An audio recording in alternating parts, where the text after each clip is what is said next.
Border পার করতাম, আগে আর মাদক পার করতাম। এখন নির্বাচন সামনে করে আমাদের প্রচুর পরিমাণে আপনার অস্ত্রর চাহিদা বেশি বাড়ছে। এখন প্রচুর পরিমাণে অস্ত্র এই বর্ডার দিয়ে পার করছি আমরা। পার করে কুষ্টিয়ার বিভিন্ন জেলায় বিভিন্ন বিভাগে মহাজন যখন যেটা বলে আমরা সেটাই নিয়ে যাই। এটা করি আমরা ইনকাম করি আর কি, এটা আমাদের টাকা দেয়, আমরা এটা পাচার করি। নির্বাচন ঘিরে থেমে নেই কুচক্রী মহলের অপতৎপরতা। সীমান্ত দিয়ে দেশে আনা হচ্ছে অবৈধ আগ্নেয়াস্ত্র।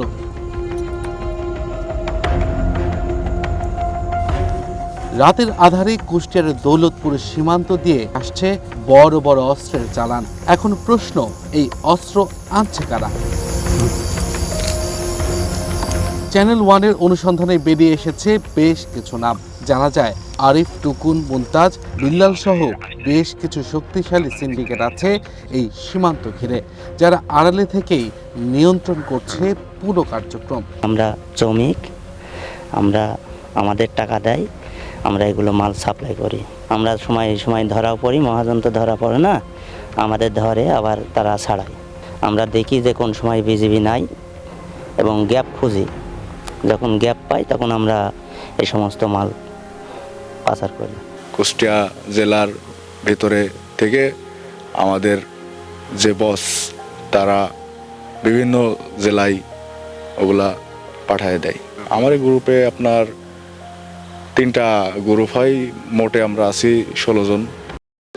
ভবিষ্যৎ হোক নিরাপদ, বিনিয়োগ হোক বিশ্বস্ত, আর আমার পছন্দ সল্ট বে।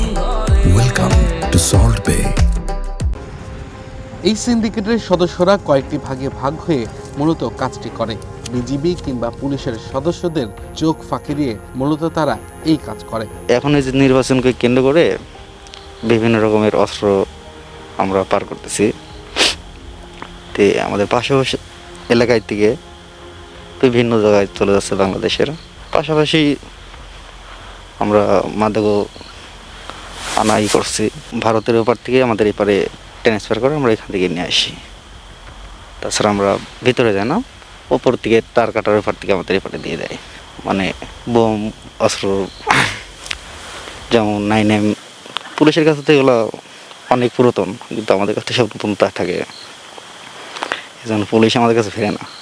নো পুলিশ, তারপর বিজিবি ক্যাম্প আছে, তারা ধরেন কষা হয়তো দেখতে পারে না, ওদের চোখ থেকে আড়াল করে আমরা এই মাল পাচার করি। আর এখন আমাদের একটা সিজন চলছে, আর এখন আমাদের ধরেন চাপ একটু বেশি কাজকামের, এই কারণে ধরেন একটু মাল বেশি পার করা লাগছে।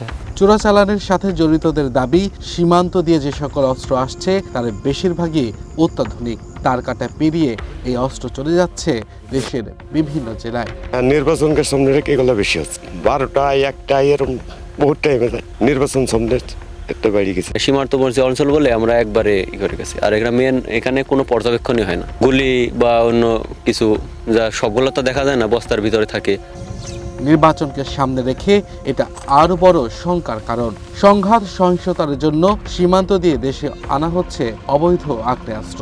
নির্বাচন আসলে এই সীমান্ত চারি সাইড যে আমাদের, আসলে আমরা তো ইন্ডিয়ার 3টা দিয়ে ব্যারিকেড, আমরা একটা মিয়ানমার, এই 3টা দিয়েই যদি আমাদের অবৈধ অস্ত্র দেশে প্রবেশ করে নির্বাচনকালীন, আমরা সবাই আতঙ্কিত যে আমাদের চারি সাইডে দিয়ে যে বর্ডারগুলো আছে, বর্ডারগুলোতে অবৈধ অস্ত্র ঢুকতেছে। এই ঢোকার উদ্দেশ্যই হলো নির্বাচনকে বানচাল করা। স্বাভাবিকভাবেই অবৈধ যে কোনো জিনিস আসলে, অস্ত্র যদি অবৈধভাবে চলে আসে, সেইগুলো তো নির্বাচনকে প্রভাবিত করার জন্যই তো ব্যবহার হবে। তো এই জন্যে এদিকে আইনশৃঙ্খলা বাহিনী বর্ডারে এবং ভেতরে সব জায়গায় তাদেরকে সতর্ক থাকতে হবে, যাতে কোনোভাবেই কোনো রুট দিয়ে যাতে এই সমস্ত অস্ত্রপাতি যাতে ঢোকার কোনো সুযোগ না পায়।